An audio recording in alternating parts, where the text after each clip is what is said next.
The Rabbit Who Came to Tea.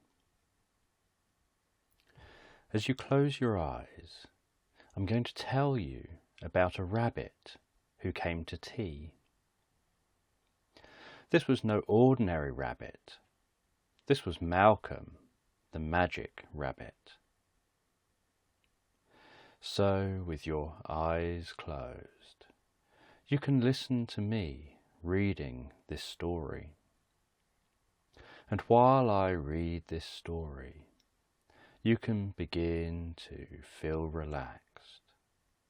And as I read, you can imagine this story and begin to drift off to sleep. And as you drift off asleep, you can continue this story in a dream. And my reading will help you fall asleep. It will help you feel sleepy. It will help you feel tired. Malcolm lived inside a magician's hat, and the hat lived on the magician's head. The magician used to spend every day doing magic tricks for children. He would make ribbons appear in his hands, and coins appear from behind the children's ears. But what the children most loved was when he would show them his magic hat. The magician would show that the hat was empty, and then with a magic word, abracadabra, and a wave of his magic wand, there would be a puff of smoke, and Malcolm the rabbit would appear out of the hat. The magician didn't know where Malcolm came from, or where he went when he put him back in the hat. All he knew was that when he said abracadabra and waved his magic wand, Malcolm would appear in a puff of smoke. Every evening the magician went home for his tea. He would take his hat off and leave it on a shelf by the front door until he next went out to do magic for the children. What the magician didn't know was that the hat was magical. Inside the hat was a magical world. Each day after the magician's last show, Malcolm travelled deep down into the hat and went back home. As he travelled deeper and deeper into the hat, he became less aware of the magician's world and started to become more aware of his own. His land was one where trees grew upside down, and the sky was bright pink. When Malcolm arrived home, he found a letter waiting for him on the doormat. "You're invited to afternoon tea at 3 from Sybil the squirrel," Malcolm read. Afternoon tea? That does sound nice, Malcolm thought to himself as he wiped his feet on the doormat and closed the front door behind him. Malcolm hadn't been to afternoon tea for a long time. He wondered what he should wear. He tried on 5 different pairs of shoes and 4 different t-shirts before he decided on the right one for him. He didn't have long to get ready, and he knew deep down that he was going to enjoy his afternoon tea. Once Malcolm was dressed for afternoon tea, he left his house to go and visit his friend, Sybil the squirrel. Sybil had short ears and a bushy tail, and she lived in the tallest upside-down tree in the land.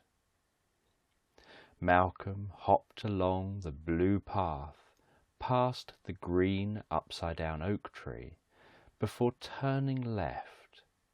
From here he could see Sybil's tree at the end of the road. He hopped towards the grand upside-down tree, where he found a doorway. He knocked on the door 3 times. Knock, knock, knock. On the 3rd knock, he could hear Sybil's voice. "Hello, who is it?" "Hi, it's me, Malcolm." Just then, the door creaked open, and Malcolm could see stairs leading down into the base of the tree. There were 10 steps for Malcolm to follow, and each step led Malcolm deeper and deeper into the tree. The stairway was lined with twinkling lights, sparkling and flashing with a rainbow of colours. And at the bottom was a beautiful glow coming from a room at the base of the tree.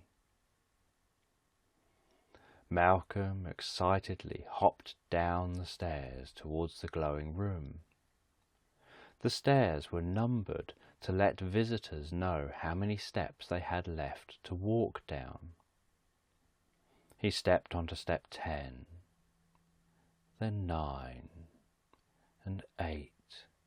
He didn't know what the afternoon tea was going to be like, or what the room at the bottom of the stairs was like. 7, 6, 5. He was hopping down the stairs deeper and deeper into the tree.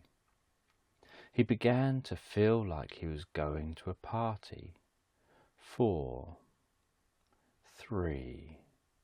Malcolm was now nearly at the bottom of the stairs, and he could see that the room was glowing with a soft light, and he could hear a voice talking in the room. Malcolm continued to hop deeper and deeper down into the base of the upside-down tree. 2, 1. Malcolm reached the bottom of the tree, paused for a moment, and then stepped into the room. Sybil was sat in the room at the end of a long table. On the table were lots of plates, full to the brim with small sandwiches, cakes and sweets. Chugging around the outside of the table was a small steam train, pulling carriages laden with tasty food. Malcolm's mouth watered at the sight of all the food. As he sat down with Sybil to eat, he wondered why she was having this afternoon tea, and why she had invited him. But before he could ask, he already had a tasty cake in his mouth. It looked so nice, he couldn't help himself. These are good," he said, talking with his mouth full. "Malcolm, I need your help," Sybil said. "I've lost my favourite toy. You know magic, and you know how to find things. I need your help. I need you to help me to find my favourite toy." Malcolm did know magic, but he didn't know whether he could find Sybil's favourite toy. Still, he was going to try. He asked Sybil what the toy looked like and where she had last seen it. Sybil told Malcolm she had had her favourite toy this morning, but when she got home she had lost it. She tried to look for it, but couldn't find it. Malcolm said he would try to find it for her. Malcolm and Sybil finished their afternoon tea. Malcolm put some of the cakes and sweets into his pockets and set off in search of Sybil's favourite toy. Malcolm wanted to find Sybil's toy before his bedtime. Malcolm looked along the street. Sybil's toy wasn't there. He looked behind upside-down trees. It wasn't there. He looked around the bushes, and it wasn't there either. Malcolm didn't know where else to look, so he decided to use magic. He had seen the magician making coins appear from behind children's ears. And he thought maybe he could make Sybil's favourite toy appear from behind her ear. Malcolm went back to Sybil. He said a secret magic word before reaching behind Sybil's ear, where he found Sybil's favourite toy appearing in his hand. Sybil was so excited and grateful to Malcolm. She gave him a big hug and an extra big slice of cake to take home with him. Malcolm walked home, eating the big chunk of cake and feeling great about helping Sybil. This made him smile and think to himself, I'm going to be kind and help people more often. As the sun set in the pink sky and the shadows drew long and thin, Malcolm arrived home, feeling tired and sleepy, and with a big yawn, Malcolm went to bed, falling deeply asleep.